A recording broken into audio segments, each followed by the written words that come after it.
We explain the liberal phase of the French Revolution during the days of the National Assembly. After the birth of the National Assembly, Louis XVI prepared for the worst-case scenario of the revolution. Royal troops were moved around Paris. Rumors began to circulate that the king was making moves to end the assembly. And much like the Americans who began to gather storehouses of weapons at Lexington and Concord, the people of Paris moved on the Bastille fortress, believing there was gunpowder and weapons in there, as well as political prisoners. The commander turned the 800 or so protesters away and then fired on the crowd. The crowd turned in anger, stormed the gates, and killed the commander and 5 of the guards. It was July 14, 1789, the beginning of the French Revolution. The peasants had also reached their breaking point, as 1789 also came with a devastating famine. One source says that even people with jobs were spending 80% of their income toward the price of bread. Without farm jobs, the peasants headed to the cities and towns to increase the numbers of jobless urban poor. Then came the Great Fear, a time of anxiety and rumors among the peasants about government abuse, where they were hurting farmers and seizing crops. Then the nobles actually broke the straw by reinstating feudal dues on the peasants to make up for their own bad economy. The peasants took torches to the manor house and raided the grain storehouses. Absolutism was essentially dead in France. The factions of those who joined the assemblies splintered in a fight for control of the future.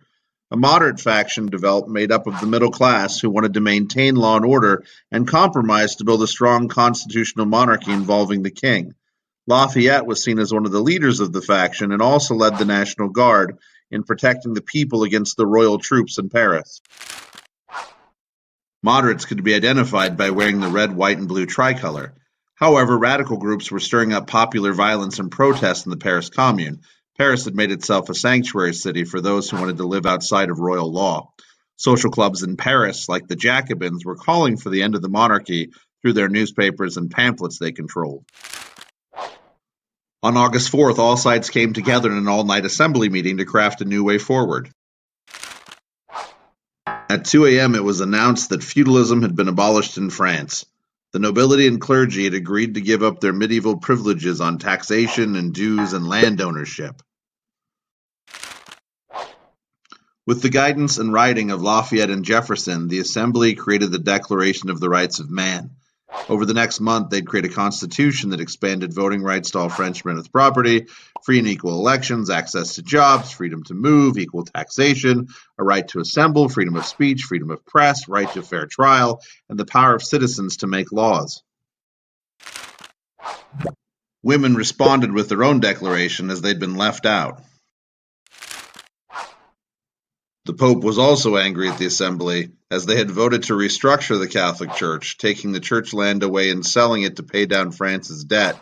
Bishops and priests would now be elected instead of appointed, and they'd be paid by the citizens. They also dissolved convents and monasteries. Like England, the state was now in charge of the church. This attack on the church began to worry the peasants.